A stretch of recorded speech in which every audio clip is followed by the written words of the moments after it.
Why do the sons of Abraham still raise their hands against one another after thousands of years? Why does the earth echo with the cries of brothers divided? And why do the deserts carry the heat not only of the sun, but of an ancient wound that is never fully healed? This is not a question of politics alone. It is the reflection of a spiritual fracture that began in a household, in the silent chambers of Abraham's tent. And if one dares to look beyond the wars of our time into the pattern of spirit, one sees that the quarrel of today is the shadow of yesterday. I speak to you from that record of the soul where past and present are woven together, where names are not just names but symbols, where Isaac and Ishmael stand not merely as men of flesh but as archetypes carrying whole nations within them. Many wonder why Jews and Arabs never cease to contend. They think of treaties and armies, of borders and oil. But I tell you, the root lies deeper in the covenant made by God and the attempt of human will to hasten what was promised. For the law of the Spirit is that what begins in discord continues in discord until it is redeemed. When I look into the record of time, I see the faces of countless men and women asking the same question: why does hatred endure? Quid do bloodlines clash? Why has history chained us to the same battlefield? And the answer always returns to that first fracture, to Sarah's laughter and her tears, to Hagar's exile and her vision, to the two sons born of one father yet destined for two paths. This is not only history, it is prophecy, for in the deeds of the fathers lie the signs for the children, and each act of faith or despair becomes a living seed planted into the soil of generations. I feel the weight of it in my own chest, as if the grief of Abraham still lingers in the air, a father torn between his sons, unable to give to both what heaven had given to only one. And the sorrow of that choice still echoes as bitterness among their descendants. Think not that this is remote or irrelevant, for every conflict you see on the news, every stone cast, every speech of vengeance, every child afraid to sleep at night in the land of Abraham, is part of the same long story. The Bible does not only record why the brothers clashed, it also whispers how their story bends toward reconciliation. And this is the shock for those who have ears to hear, that within the same record, where the conflict begins, the seed of peace is also sown. And though centuries have covered it with dust, it still waits to sprout. Consider this: the quarrel did not begin in parliaments or on battlefields. It began with a promise, a promise delayed. And in the impatience of the human heart, the promise was forced, and so two sons came forth, one as the fruit of divine miracle, the other as the fruit of human striving. And ever since that day, the children of faith and the children of flesh have struggled for the inheritance. When I ask within the silence what this means, I am shown that the struggles of nations are mirrors of the struggles of the soul. For within each of us there is an Isaac and an Ishmael, one born of trust in the unseen, the other born of fear that time is running out, and until we reconcile them within, the world outside will not know peace. The hook is sharp because it pierces the illusion that this war is new. It is not. It is ancient. It is familial. And the blood that cries from the earth is the same blood that once shared a father's embrace. If you can see this, then the endless headlines take on a different color, no longer random violence, but a reenactment of prophecy, a pattern repeating until humanity learns its lesson. And here is the mystery. The Bible does not leave the story hanging in sorrow. It gives a glimpse of how the quarrel will close. It shows Isaac and Ishmael standing together, burying their father, a silent moment, yet a prophetic one, hinting that the end of strife is not annihilation, but reunion. What does this mean for our age? It means that reconciliation is written as surely as conflict. And though men resist, The deeper tide of spirit pulls toward peace. In my visions, I have seen nations rise and fall, but always the same truth holds, that God did not forsake Ishmael, and God did not forget Isaac. Both were blessed, though differently. Both were loved, though with different purpose. This is why the question endures, because divine choice offends human pride, and human pride resists divine mystery. Yet if you trace the pattern to its end, you will see that in Christ the wall is torn down, the two become one, and the old hostility dissolves in a greater covenant. Before you rush to choose sides, know that the record of spirit does not call you to be a partisan, but a peacemaker. For the prophecy belongs not only to Jews and Arabs, but to all humanity, since the division of brothers is the division of mankind itself. So I begin here not to entertain curiosity, but to call you to recognize that the war outside reflects the war inside, and if you long for peace among nations, you must first allow the reconciliation within your own heart. Two brothers stand before me in the record of time, Isaac and Ishmael, not merely as sons of Abraham, but as living symbols of nations and destinies. And when I gaze upon their story, I see more than rivalry. I see a prophetic pattern unfolding, for the conflict between Jews and Arabs is not random. It is written into the fabric of their origin, and to understand it is to see how the past casts its shadow across the present. Isaac is the child of covenant, born when hope was all but extinguished, a miracle child given to Sarah when her womb was closed, a testimony that divine promise does not bow to human limitation. And Ishmael is the child of striving, born through the plan of men and women who could not wait for heaven's hour. Yet love is still, blessed still, destined still to be a father of nations. These two stand as archetypes, and their lives echo through centuries, one representing the path of faith, the other the path of human will, one tied to the covenant, the other to the blessing of increase. And because their roots are entangled in one man, their branches forever twist around one another in conflict and longing. Many see only the surface, the wars, the treaties, the broken promises, yet behind all this lies the principle known to the sages of Israel. Siman, lebanim, the deeds of the fathers, are signs for the children, and I affirm that this is not poetic fancy.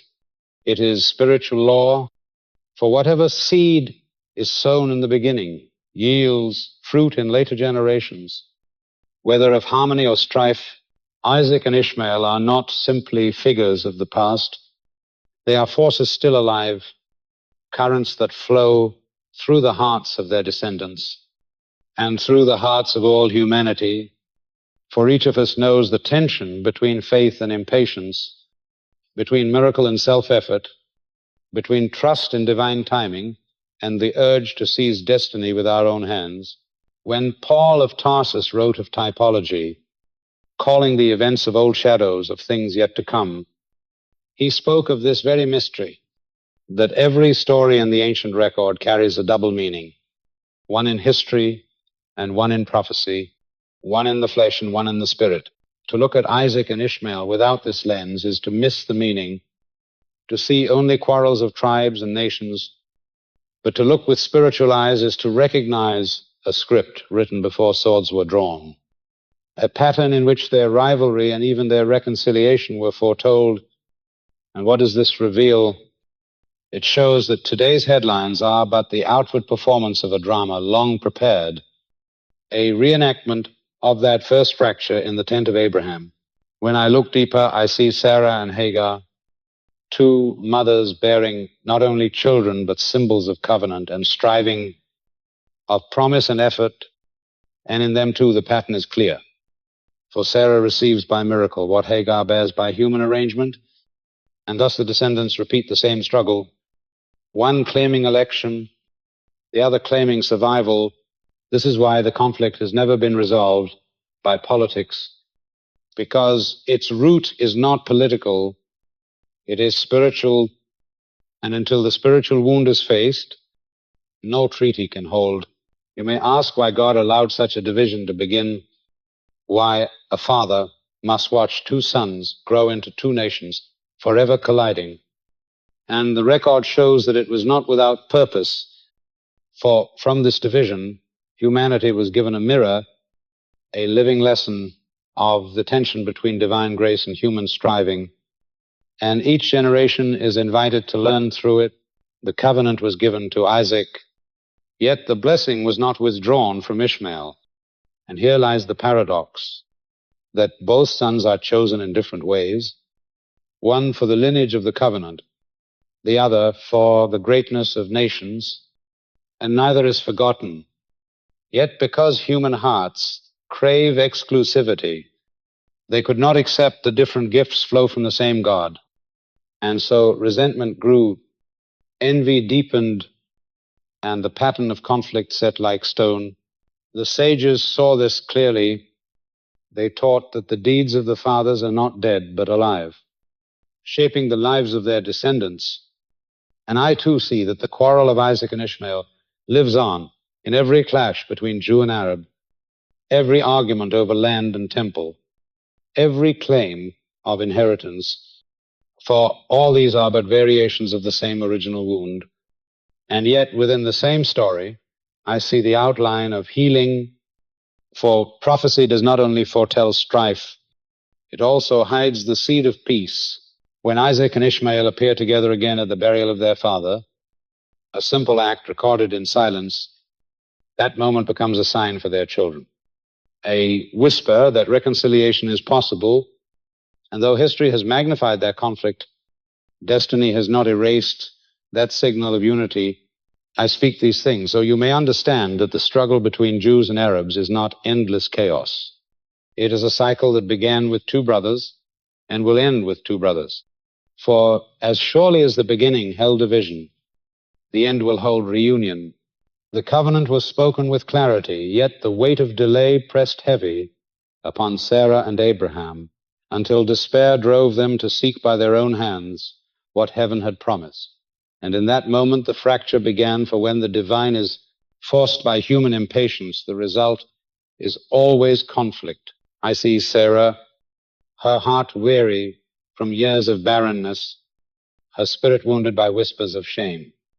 And though she had heard the promise that Abraham would father a great nation, the silence of her womb grew louder with each passing year, until the voice of doubt overcame the voice of faith. Out of desperation, she turned to Abraham and offered Hagar, her servant, believing that perhaps the promise could be fulfilled through another vessel. And though it was permitted by the custom of their time in the record of the soul, it was a dangerous attempt to bend destiny to human will. Abraham listened and went into Hagar, and soon the servant conceived, and for a brief moment it seemed as if heaven's silence had been broken. Yet that joy was poisoned, for Sarah, who had devised the plan, now burned with envy when she saw what her servant carried. Here the root of jealousy and rejection first sprang forth. For Sarah, wounded in pride, mistreated Hagar, and the household of Abraham became the stage of bitterness, and from that bitterness flowed rivers that reached into the future. I have looked upon this scene many times, and I tell you, it is not only the story of one family, but the story of all mankind. For how often do men and women force the hand of fate, striving to create with their own strength what only God can give? And how often does that striving bear fruit that brings conflict rather than peace? In that wilderness where Hagar fled, pregnant and cast aside, I see her tears falling into the dust. I hear her cry of despair. And in that loneliness, the angel of the Lord appeared, calling her by name, affirming that she was seen, and declaring that her son would be called Ishmael. For God hears this moment as a pivot of history. For here God acknowledges not only the covenant child yet to be born, but also the child of striving, promising that Ishmael too would become a great nation. And thus blessing and covenant were divided, one rooted in miracle, the other rooted in survival. From that point onward, the destiny of two peoples was set, one carrying the mark of divine election, the other carrying the mark of divine compassion, and the tension between them was not mere chance, but prophecy unfolding. Abraham rejoiced when Ishmael was born, for to his heart this boy was the answer to years of longing, the laughter he had waited for, the hope embodied in flesh, and for 13 years Ishmael was his only son, the focus of his teaching and love, and Abraham believed surely this must be the heir of promise, yet heaven had spoken otherwise. And when the time was right, the covenant would pass not through Ishmael, but through a child yet to be conceived. And the seeds of sorrow and division were already planted. I reflect upon this, and I know that in every soul there is this same temptation to take hold of what is delayed, to try to create in the flesh what belongs to the spirit, and in doing so to birth something that carries both blessing and conflict. The story of Sarah and Hagar is not distant. It is alive in the choices each person makes when faced with delay, when confronted with barrenness, when hope seems lost, for the soul is always tested in the waiting. And the true measure of faith is whether we trust in the unseen or force what is not yet given. This is why the story was preserved, not to condemn, but to reveal the law of spirit, that impatience breeds division, that envy breeds exile, and that every act of desperation sets in motion consequences that ripple far beyond what we imagine. Abraham's household became a mirror of the future, and what began as a private choice became a public destiny, shaping nations, shaping faiths, shaping wars that endure to this day. When I close my eyes and look within the record, I see that moment when Sarah handed Hagar to Abraham as a hinge in history, a choice that carried forward into generations, and I see that the struggle of Jews and Arabs is not political at its core. It is the fruit of that single turning, the attempt to fulfill by flesh what belonged to spirit.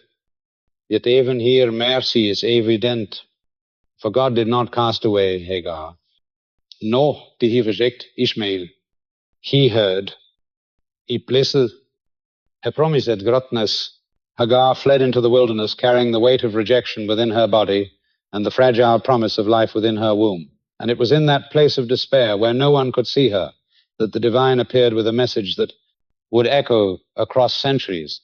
Alone, beside a spring, she felt the bitterness of abandonment and the terror of an uncertain future. Yet the angel of the Lord spoke her name with tenderness, acknowledging her suffering and declaring that her son would be called Ishmael, for God hears. This was more than comfort. It was prophecy, for the destiny of a people was announced in that barren desert, and the meaning of his name became a living testimony that even the cast out are not beyond the ear of heaven. The angel told her to return to Sarah and submit to her despite the cruelty she had endured, and promised that her descendants would be countless.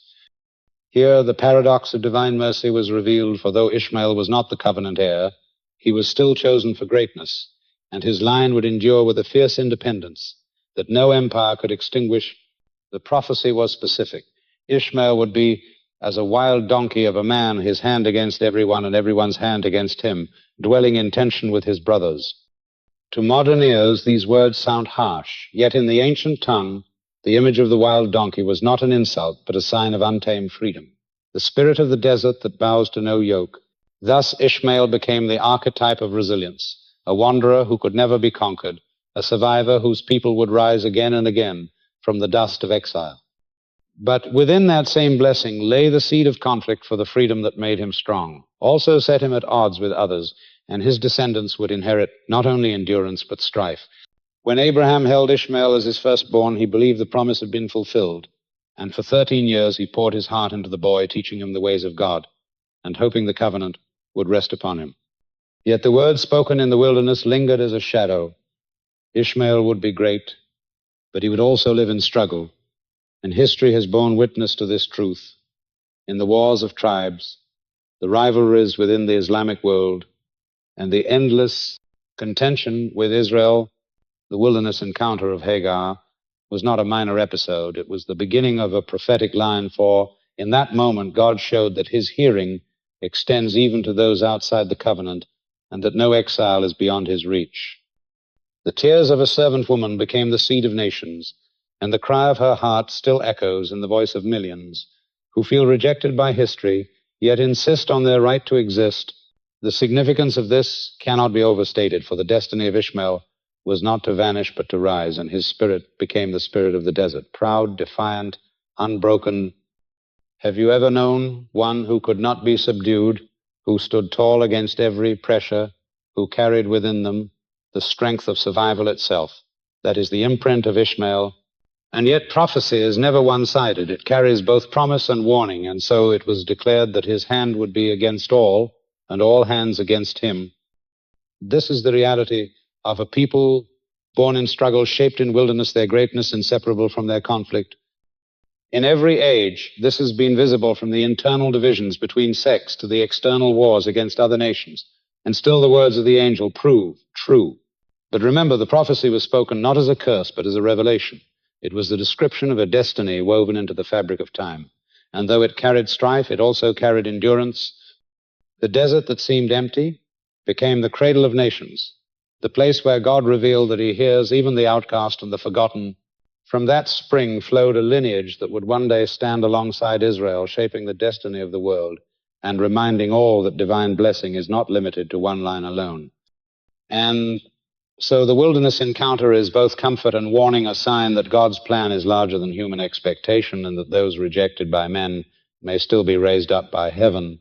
The story of Hagar and Ishmael teaches that divine mercy moves beyond boundaries, and that even in exile one may find purpose, but it also warns that impatience breeds division, and that every attempt to force the promise carries consequences that echo for generations. Isaac was born into a house already divided, and his very arrival deepened the fracture for what had been tolerated, while Sarah was barren, could no longer remain when the miracle child of covenant appeared and claimed his place. The laughter that filled the tent when Sarah finally held her son was not only joy, but also the echo of prophecy fulfilled, for God had done what seemed impossible, and the covenant was now embodied in flesh. Yet with that laughter came tension, for Ishmael, who had long been Abraham's only son, now stood beside a rival, and the rivalry was not a simple matter of play, but a contest of destiny. During the feast that celebrated Isaac's weaning, Sarah saw Ishmael mocking, and in her heart she perceived more than childish jest. She felt a challenge to the inheritance itself. To her, the matter was clear.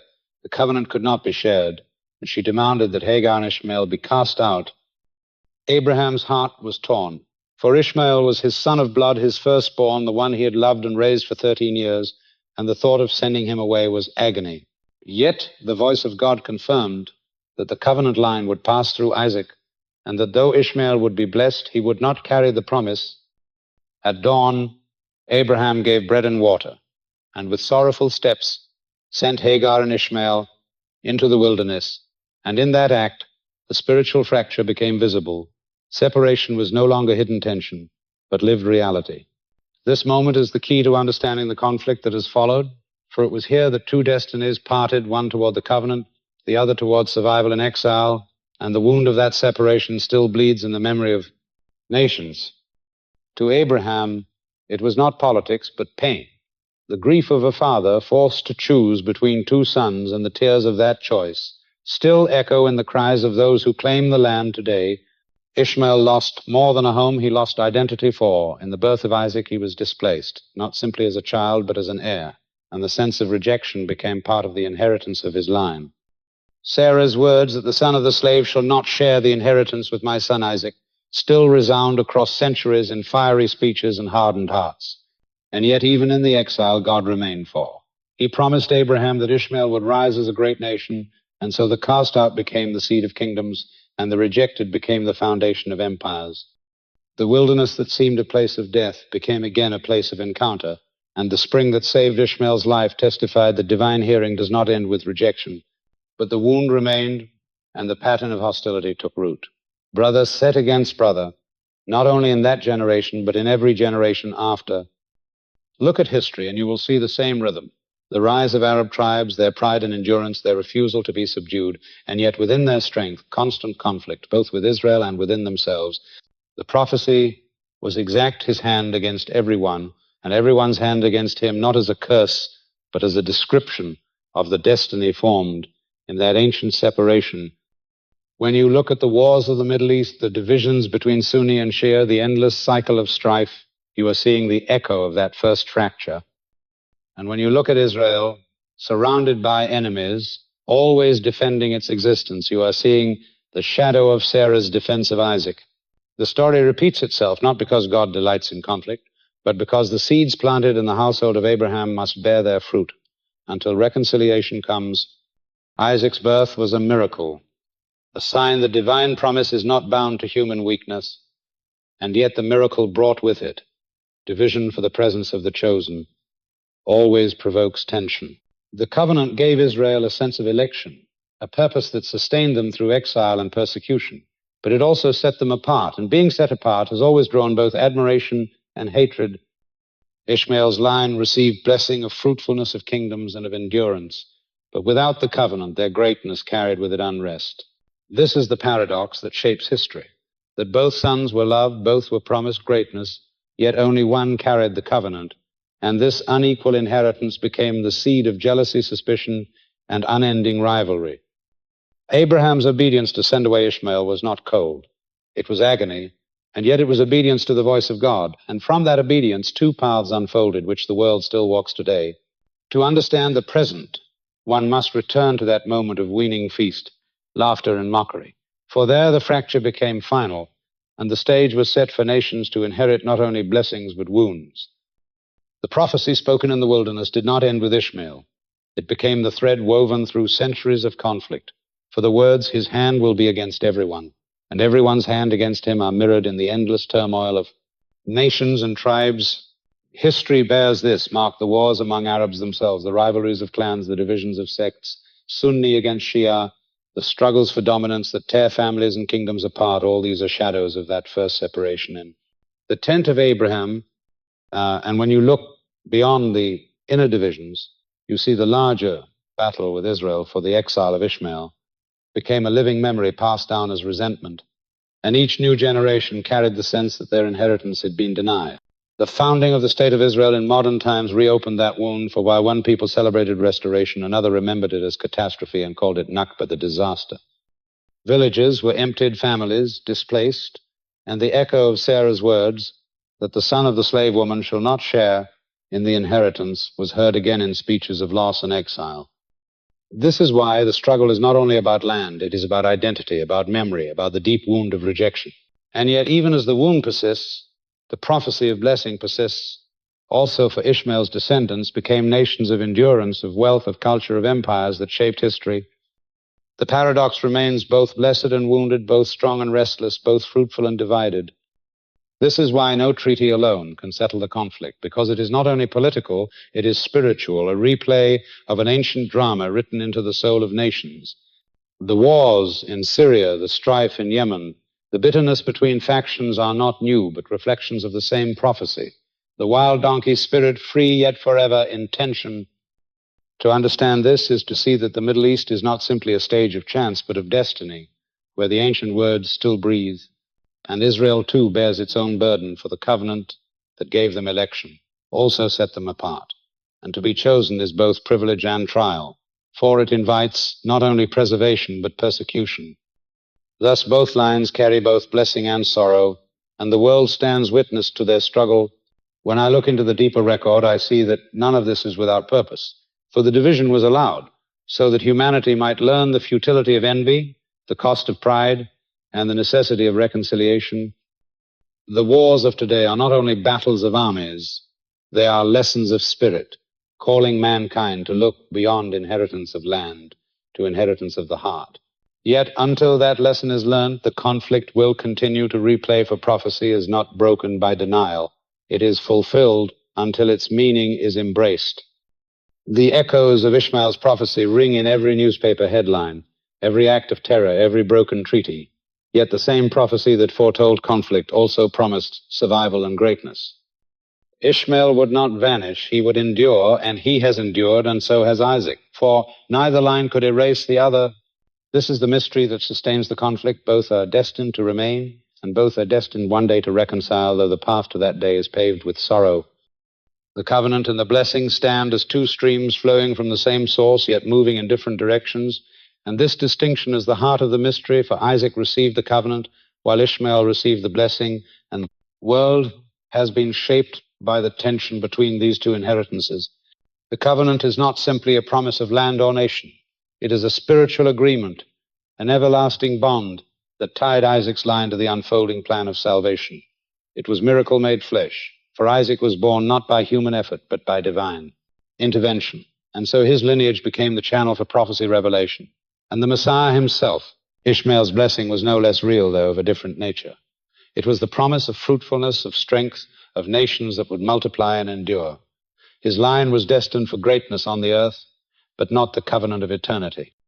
Here lies the paradox that causes jealousy and division, for both were loved, both were chosen, yet chosen differently, and the human heart cannot easily accept such separation of gifts. To Abraham, this was agony for his love, for Ishmael was deep, and he cried out that Ishmael might live before God, but the answer was firm. The covenant will be with Isaac, yet Ishmael will not be forgotten. He too will rise, and his descendants will be too many to number. Thus two destinies unfolded, one toward covenant identity and one toward worldly greatness, one holding the spiritual key and the other building kingdoms that span deserts and seas. Look at history, and you see this pattern clearly, for the children of Isaac became the people of the covenant, preserving their faith through exile and persecution, while the children of Ishmael built empires from Damascus to Baghdad, from Andalusia to Mecca, shaping science, culture, and trade. Both fulfilled their destinies, both carried blessing, yet envy remained for covenant, and blessing was seen as rivals rather than complements. This is why the conflict endures, because what was meant as two parts of one divine design was interpreted as competition. One people claiming superiority because of election, the other refusing to accept exclusion and fighting for recognition. In truth, both roles are essential, for without covenant, there is no anchor of divine revelation, and without blessing, there is no expansion of nations and civilizations. And yet humanity twisted the design into rivalry. The record shows that divine choice is not based on human merit, for Isaac was not the firstborn nor the stronger, but the child of miracle, and Ishmael was not cursed, but still elevated to greatness, and this truth confounds human pride. We prefer equality by our measure or victory over others. Yet heaven distributes gifts by higher wisdom and calls each to fulfill their part. The tragedy is that instead of embracing their different roles, the descendants of Isaac and Ishmael turned against each other, trying to claim what was not theirs and resenting what was withheld. This is the shadow of the covenant and the blessing that they were never meant to cancel one another, but to reveal two sides of divine purpose. And until humanity understands this, the cycle of conflict will not end. When I reflect upon this, I see that the same principle applies within every soul. For there is covenant in us, the call to live by spirit, and there is blessing in us, the capacity to thrive in the world. And when these two are set against each other, we live in conflict, but when they are reconciled, we find harmony. Isaac and Ishmael are not only ancestors, they are mirrors within each of us, reminding us that the spiritual and the material were meant to walk side by side, not in rivalry, but in balance. This is why prophecy insists that reconciliation is possible, for the design of God was never division, but unity of purpose, covenant guiding blessing, blessing supporting covenant, and together forming a whole. The nations that spring from Abraham will not know peace until they understand that covenant and blessing are not enemies, but brothers, and neither can erase the other, for both were spoken by the same God. The sacred mountain of Jerusalem stands as the heart of the world, where stone and spirit collide, and it is here that the rivalry of Isaac and Ishmael is carved into earth itself, for the Temple Mount, known to Jews as Har Habayit, and to Muslims as Haram al-Sharif, carries two stories that cannot be reconciled by human reason. To the children of Isaac, it is the site of Solomon's temple, the place where Abraham prepared to offer Isaac on the altar, the foundation stone from which creation itself was said to have begun, and the dwelling of the divine presence. To the children of Ishmael, it is the place where Muhammad was carried on his night journey, and from that stone ascended into the heavens, leaving behind a legacy that binds all Islam to that mount. One stone, two truths, two destinies, and the question that has burned through centuries is who speaks for the God of Abraham upon that ground. This conflict is not only about a mountain, it is about the very narrative of sacrifice, for in the covenant of Isaac, the test of faith was the willingness of Abraham to give up his miracle child, and in that act the covenant line was sealed. While in the tradition of Ishmael, the son on the altar was not Isaac, but Ishmael himself. And by this shift, the claim of divine election is transferred to those who follow Isaac. The covenant belongs to Israel through miracle. To those who follow Ishmael, the covenant belongs to Arabia through sacrifice, and the fault line of faith cuts through the soul of the mountain. This is why Jerusalem cannot rest, for its stones carry contradictions, and its soil bears the imprint of two competing revelations. Below the dome of the rock lies the foundation stone, and above it rises one of Islam's most revered shrines, while just beside stands the western wall where Jews pour their prayers into cracks of ancient stone, and each believes this is the nearest place to heaven. One wall, two names, one stone, two ascensions, and neither side will surrender. Its claim for to do so would be to surrender the heart of identity itself. Nations have fought wars over territory, but the struggle for this mountain is not about territory alone. It is about the authority to declare whose story of Abraham is true and whose inheritance of faith is valid. Here the rivalry of brothers becomes visible in stone and mortar, and here prophecy proves itself unyielding, for no amount of treaties or negotiations can erase the contradiction of sacrifice. Yet in the midst of this holy tension there lies a deeper truth, that both Isaac and Ishmael are remembered by God, and that the mountain itself is not only a battleground, but a mirror showing humanity the danger of pride in spiritual matters. When faith becomes a weapon, the sacred becomes profaned, and what was meant to unite becomes a source of endless division. I have seen in the record that the mountain does not belong to men alone, it belongs to God. And until humanity bows to that truth, no claimant will ever find peace. For the question is not which son stood upon the altar, but what the altar means for all mankind. The altar is the place where pride is broken and surrender is made, where the will of man is yielded to the will of God. When Abraham lifted the knife over his son, it was not the blood that mattered, but the surrender of the heart, and in that surrender the covenant was confirmed. Whether one claims Isaac or Ishmael, the lesson remains the same. That true faith is not possession of land or stone, but the yielding of the soul. This is the truth hidden beneath centuries of conflict, that the sacred mountain calls humanity not to rivalry, but to surrender, and only when that lesson is embraced will Jerusalem cease to be a battleground and become again what it was. Meant to be the dwelling of peace, Isaac and Ishmael met again not in strife, but in silence, when they stood side by side to bury their father. And in that moment a sign was given that reconciliation is not only possible, but already written within the story itself. For though they had been divided by inheritance, they were united in grief, and the record preserves this scene as more than history, it is prophecy. The sages notice that Isaac's name is placed first, though he was the younger, and this detail reveals that Ishmael yielded, allowing his brother the place of honor.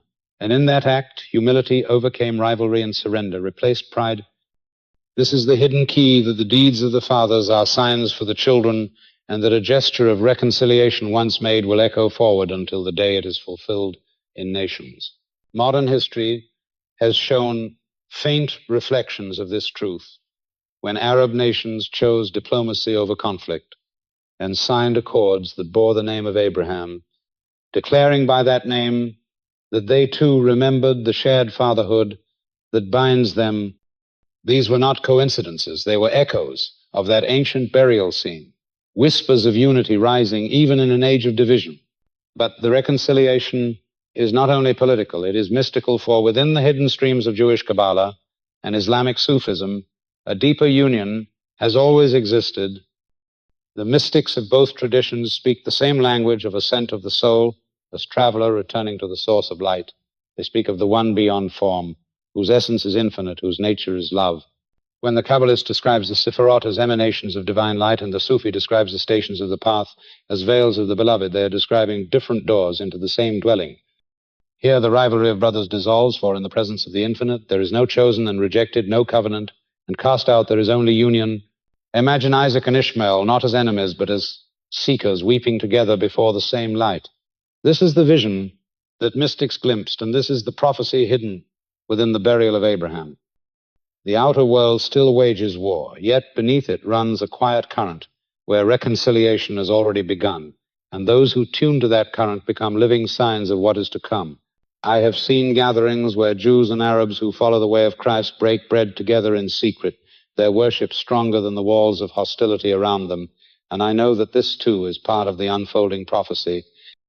The reconciliation begins not on battlefields, but in the heart where pride yields to humility and memory yields to forgiveness. Just as Ishmael let Isaac walk first, so must nations learn to yield to one another, not in defeat, but in recognition that both are sons of the same Father. The story teaches that reconciliation does not erase difference, it redeems it, and that peace is not achieved by erasing identity, but by honoring the one who gave identity to both. When Isaac and Ishmael buried Abraham, they showed that the Father belonged to them both, and that beyond the inheritance of land there was the inheritance of blood, and beyond that the inheritance of spirit. Today the same choice stands before nations, whether to continue the quarrel over inheritance or to honor the shared Father and through him discover the shared God. Prophecy does not end in division, it ends in unity, and the burial of Abraham is the seed of that unity waiting to be born. The story of Isaac and Ishmael has carried us through deserts and tents, through laughter and tears, through covenant and exile, and it leaves us standing now at the threshold of a greater truth, for what began in rivalry is destined to end in reconciliation, and what has seemed like endless war is in fact the working out of a divine pattern meant to teach all humanity. I have walked within the record of the soul, and there I have seen that God did not forsake either child. He chose Isaac for covenant, but he also blessed Ishmael with greatness. And the mistake of men was to imagine that one gift canceled the other, when in truth both were part of a single design. This is why history has been so full of strife, because pride resists the mystery that God can love differently yet fully, and men have turned difference into enmity, but the deeper law remains that no blessing is given without purpose, and no covenant is made without mercy. And in time these two streams will converge. The echo of Abraham's tears as he sent Ishmael into the wilderness is the same echo we hear in the cries of refugees and soldiers and children caught in wars today. But just as God opened the eyes of Hagar to see a spring, so too will he open the eyes of humanity to see a way of peace that has been before us all along. The pattern of reconciliation is already hidden within the scriptures. For when Isaac and Ishmael buried their father together, they gave a sign that what was divided in life would be joined in death, and that gesture of humility and shared grief became a prophecy for their descendants. And even beyond scripture, the mystics of both lines have touched the same truth. For the Kabbalist, who speaks of the infinite light, and the Sufi, who speaks of the beloved, describe the same reality in different words, and in their visions, the quarrel of brothers disappears, for before the eternal there is no division. What then is the final meaning of this story? It is that the real inheritance is not land or power, but the capacity to reflect the divine in love, mercy, and humility, and that when men cling to land alone, they repeat the rivalry, but when they cling to God, they find the unity that has been waiting from the beginning. Christ revealed this mystery most clearly, for he came not to exalt Isaac over Ishmael, nor Jew over Arab, but to tear down the wall of hostility and to make of the two one new humanity. And his message was that peace does not come by domination, but by transformation of the heart. This is why he said, love your enemies, pray for those who persecute you, for only such radical love can undo the cycle that began in Abraham's tent. And so the ending is not despair, but hope, for prophecy does not leave us in conflict. It points us toward peace. And though the nations rage, the Spirit still moves, quietly creating moments of unity that foreshadow what is to come. I have seen Arab and Jewish believers sharing bread and prayer. I have seen the accords of nations bearing the name of Abraham. I have seen mystics in both traditions speaking the same language of longing, and these are signs that the reconciliation has already begun. But the fullness awaits the return of the Prince of Peace. For the prophets saw a day when the wolf will lie with the lamb, and when swords will be beaten into plowshares, and that vision will be fulfilled when Christ returns, not as martyr, but as king to establish justice and peace that will not end.